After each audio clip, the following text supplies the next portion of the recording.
तो इस कहानी की शुरुआत होती है 1906 में कैलिफोर्निया को दिखाने से, जहाँ विंचेस्टर फैमिली के घर में कंस्ट्रक्शन का काम चल रहा था। यानी यहाँ कुछ और नए कमरे बनाए जा रहे थे। वहीं साइड पर बैठी हम एक औरत को देखते हैं जिनका नाम सैरा विंचेस्टर था और कंस्ट्रक्शन का काम इन्हीं के कहने पर हो रहा था। हाल ही में किसी हादसे की वजह से इनके हस्बैंड और बेटी की मौत हो गई है, जिस वजह से ये हमेशा दुखी रहती हैं और हस्बैंड की ना होने की वजह से हर टाइम ब्लैक कलर के कपड़े पहन के रखती है। इसके बाद हम एक बच्चे हेनरी को देखते हैं जिसे अचानक कोई बुरी आत्मा पोजेस्ट कर लेती है, यानी उसे अपने कंट्रोल में कर लेती है और वो अपने सर पर बैग डालकर चलने लगता है। तभी यहाँ पर उसकी मॉम आ गई, जो भी दरअसल विंचेस्टर फैमिली से ही ताल्लुक रखती थी और ये सैरा विंचेस्टर की भतीजी थी। वो आकर हेनरी के सर से बैग हटाती है और देखती है कि किसी बहुत ही बुरी खतरनाक आत्मा ने उसे पोजेस्ट किया हुआ है, क्योंकि उसकी आंखें एकदम सफेद हो गई थी और वो ऊपर की तरफ इशारा करके कहता है कि he is coming for us, यानी वो हमारे लिए आ रहा है। इसके बाद सीन शिफ्ट होकर आता है एक डॉक्टर पर जिसका नाम एरिक था। उसे नशे की लत लग गई थी जब से उसकी वाइफ की मौत हुई थी। हमें उसके हाथ में एक खास किस्म की गन की गोली दिखाई जाती है जिस पर लिखा था टुगेदर फॉरएवर, यानी हमेशा के लिए एक साथ। तभी यहाँ एक आदमी आया जो दरअसल विंचेस्टर कंपनी से आया था। वो एरिक को सैरा की फोटो दिखाते हुए कहता है कि तुम्हें इसकी जांच करनी होगी। वो सैरा को इसलिए चेक करवाना चाहता था क्योंकि कंपनी के लोगों का मानना था कि वो पागल हो गई है। उनका गन्स का बिजनेस है जो पहले काफी अच्छे से चलता था, पर अब कंपनी को भारी नुकसान उठाना पड़ रहा है क्योंकि सैरा अपने बिजनेस पर ध्यान ना देकर अपने घर की तरफ ज्यादा तवज्जो दे रही है। तो अब कंपनी के सीनियर ऑफिसर चाहते थे कि एरिक की बात साबित करे कि सैरा पागल है ताकि कंपनी उनके नाम हो सके। कंपनी वर्कर एरिक को इस काम की ऑफर देता है ये कहकर कि हम तुम्हें दुगनी रकम देंगे, जिसके लिए वो मान गया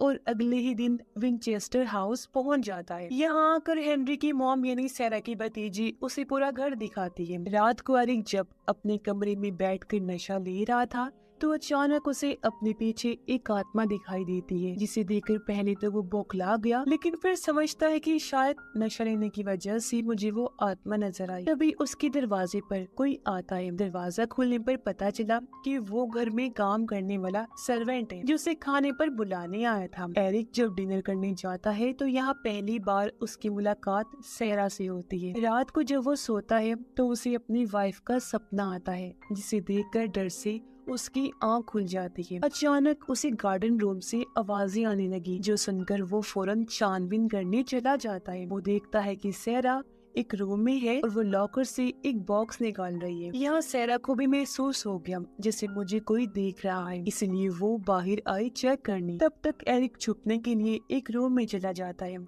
यहाँ भी उसे एक आत्मा दिखाई दी जिसे देखकर वो डर जाता है। जल्दी से उस कमरे से बाहर आ जाता है। फिर घर में और छानबीन करने के लिए वो घूमने लगता है। अचानक उसकी नजर हेनरी पर गई, जहाँ वो पहले जैसी ही हालत में था, यानी सर पर बैग को डाले हुए चल रहा था। पर इस बार तो वो छत से कूद जाता है, लेकिन जल्दी से उस तरफ भागकर एरिक नीचे गिरने से पहले ही उसे पकड़ लेता है और इस तरह हेनरी की जान बच गई। तभी यहाँ उसकी मॉम भी आ जाती है और अपने बेटे को संभालती है। यहाँ पता चलता है कि जिस आत्मा ने हेनरी को मारने की कोशिश की उसने ही सैरा की हस्बैंड और बेटी को भी मारा था, क्योंकि वो एक एक करके विंचेस्टर फैमिली के सभी मेंबर्स को मारना चाहता है, क्योंकि वो इन लोगों से बदला लेना चाहता है। अब वो बदला क्या था ये तो हमें आगे चलकर ही पता चलेगा। अगले दिन एरिक सैरा से मिलता है, जो उसे बताती है कि मैं पागल नहीं हूँ, मुझे हकीकत और ख्याल में फर्क बहुत अच्छे से पता है। साथ ही मुझे इस घर में आत्माएं महसूस होती हैं जो मुझसे कोई अधूरा काम करवाने की बात करती है। अब अगले दिन रात को फिर से एरिक छानबीन करने के लिए घर में घूमने लगता है। तभी वो एक कमरे में सैरा को बैठा हुआ देखता है, जो सर ऊपर करके कोई ड्राइंग बना रही थी। देखने से वो कोई कमरा लग रहा था और अब जैसे कमरे की ड्राइंग पूरी हुई वहाँ की सारी मोमबत्तियाँ बुझ जाती है और अंदर कमरे से एक आत्मा अचानक से एरिक के सामने आकर उसे डरा देती है, जो देखकर एरिक की हालत खराब हो गई और वो फौरन वहाँ से भाग निकलता है। अगले दिन एरिक फिर से सैरा से मिलता है, जो उसे बताती है कि जो सारी आत्माएं मुझसे बात करती हैं ना, मुझसे राब्ता बनाए रखती है, ये सारी की सारी आत्माएं विंचेस्टर की गन से मरी थी, जो गन की कंपनी मेरे हस्बैंड की है। तभी एरिक वही गोली जो उसके पास थी वो सैरा को दिखाते हुए बताता है कि मुझे भी विंचेस्टर गन की गोली लगी थी और 3 मिनट के लिए मैं भी मर गया था, लेकिन फिर अचानक ही जिंदा भी हो गया था। पर मैंने ये गोली तब से अपने पास ही संभाल के रखी हुई है। गोली देकर सैरा कहती है कि मौत की चीजों को अपने पास रखना अच्छी बात नहीं होती, ये चीजें खतरनाक होती हैं। और हाँ, तुम्हें भी इस घर में आत्माएं नजर आई होंगी। वो इसलिए आती हैं क्योंकि आफ्टर लाइफ, इन्हीं मरने के बाद की दुनिया को देखकर जो इंसान वापस से जिंदा हो जाता है ना, वो आत्माओं को देख सकता है, यानी उसके पास आत्माओं को देखने की खूबी आ जाती है। जैसे कि मेरे साथ भी बिल्कुल तुम्हारे जैसे ही हुआ था। मरने के बाद मैं भी जिंदा हो गई थी और अब वो आत्माएं मुझे नजर आने के साथ साथ मुझसे बात करती हैं, अपना काम करवाने का कहती हैं। सैरा कहती है कि वो आत्माएं मुझसे उस रूम का रेप्लिकेट यानी नकल बनवाती हैं जिस कमरे में उनकी विंचेस्टर गन से मौत हुई। और कल रात जो तुमने देखा, मैं उन्हीं में से एक कमरे की ड्राइंग बनाकर आत्माओं से बात करी। और आत्माएं ऐसा इसलिए करवाती हैं ताकि उसी रूम से जहाँ उनकी मौत हुई थी वहाँ से वो इंसानी दुनिया में वापिस आ सके और यहाँ सुकून से रह सके। आत्माएं कहती हैं कि वो किसी को नुकसान भी नहीं पहुँचाएंगी, इसीलिए तो मैं अपने इस घर में आए दिन रूम्स बनवाती रहती हूँ, क्योंकि उन सब की मौत इसी घर में हुई थी। और मैंने हर रूम के दरवाजे पर 13 कीलें लगवा दी हैं, क्योंकि माना जाता है कि 13 नंबर एक प्योर पाक नंबर है, जिससे वो रूम्स हमेशा बंद रह सकते हैं और आत्मा वहाँ अपनी दुनिया से हमारी दुनिया में नहीं आ पाएगी और बस उस रूम में ही हमेशा रही। अगले दिन हेनरी को फिर से वो आत्मा पोजेस्ट कर लेती है, पर इस बार वो हेनरी को नहीं बल्कि खुद सैरा को टारगेट बनाती है, क्योंकि हेनरी गन से उन्हें मारने की कोशिश करता है।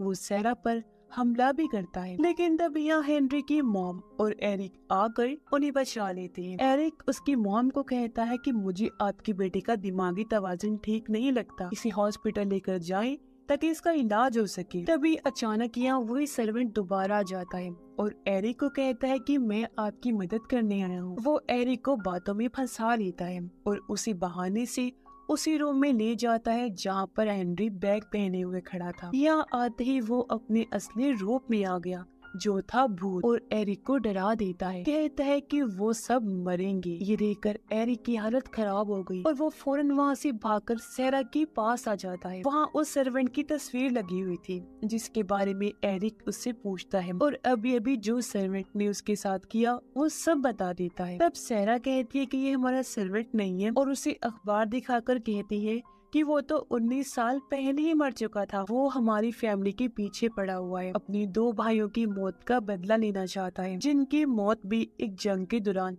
विंचेस्टर की गन से हुई थी। उस हादसे के बाद ये सर्वेंट अगले ही दिन विंचेस्टर कंपनी में घुस गया और उसने 15 मासूम लोगों की जान ले ली। फिर उसने खुद को एक कमरे में बंद कर लिया। पुलिस जब वहाँ आई तो सर्वेंट उनके हाथों मारा गया था और अब उस सर्वेंट की आत्मा ने मुझसे राब्ता बनाकर उसी रूम का रेप्लिकेट बनवाया ताकि वो हमारी दुनिया में आकर हम सबको खत्म कर सके और अपने भाइयों का बदला ले ले। तभी अचानक वही आत्मा या अर्थक्वेक इन्हें जल्जला ले आती है, जिससे हर चीज हिलने लगती है। फिर ये जगह टूटकर नीचे गिर जाती है और कुछ सर्वेंट्स की वही मौत हो जाती है, लेकिन खुशकिस्मती से उन तीनों की जान बच गई। तभी एरिक को गार्डन रूम से फिर से आवाज आती है। वो जब चेक करने गया तो देखता है कि ये जगह तो बिल्कुल मेरे घर जैसे ही है।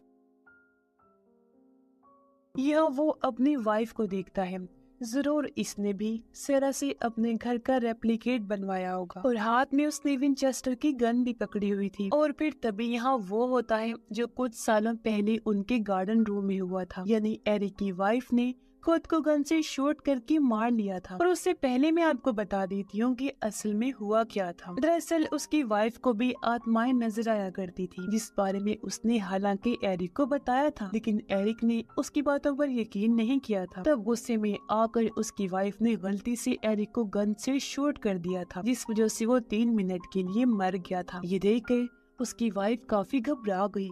उसे मरा हुआ देखकर वो जैसे पागल ही हो गई थी। तब उसने एरिक की लाश के सामने खुद को भी शूट करके अपनी जान ले ली। अब प्रेजेंट टाइम इन मौजूदा वक्त में एरिक बेहोश पड़ा था। जब उसकी आंख खुली तो उसकी वाइफ समेत सारी आत्माएं उसके सामने थी जो उसे सेरा की मदद करने का कहती है, यानी कि वो भी कमरे बनाने में उसका साथ दे हमेशा, क्योंकि उन सब की रूम्स बनवाकर सेरा ने उन सब की भी तो मदद की थी ताकि वो आराम से रह सके। तभी हम देखते हैं कि हेनरी फिर से अपने रूम से गायब हो गया है और उसकी मॉम उसे ढूंढ रही है। एरिक सेरा के पास गया जहाँ वो तो नहीं थी, लेकिन एक बुरी आत्मा थी जो एरिक पर बस हमला करने ही वाली थी कि तभी एरिक उसे भी विंचेस्टर गन से शूट कर देता है, जिससे वो वही खत्म हो जाती है। तब तक हेनरी की मॉम भी उसे ढूंढकर बचा लेती है और सारी आत्माएं अपने अपने रूम्स में चली जाती हैं और सभी दरवाजों को बंद कर दिया जाता है और अब इन दरवाजों पर कीलें लगवा दी जाएंगी ताकि आत्मा बाहर ना आ सके। सब कुछ खत्म होने के बाद एरिक एक रिपोर्ट बनाता है जिसमें उसने लिखा था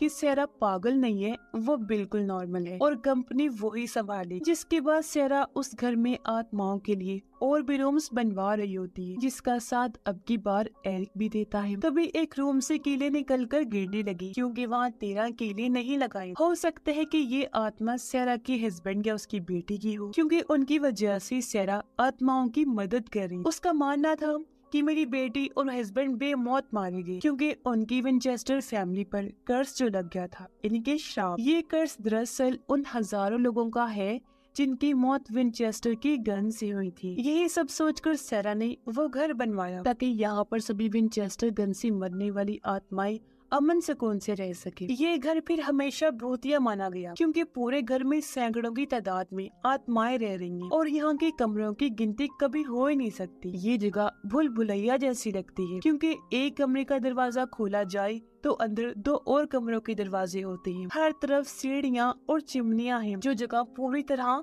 जाल की तरह लगती है और वर्कर्स सेना के कहने पर हमेशा यहाँ काम करते रहते हैं। अब ये बात आपको चौंका देगी कि ये एक सच्ची कहानी है जिसके मुताबिक उस घर को फिर हमेशा के लिए बंद कर दिया गया, यानी उन आत्माओं को ही सौंप दिया गया। और इसी ड्राउनी एंडिंग के साथ ही ये कहानी भी इधर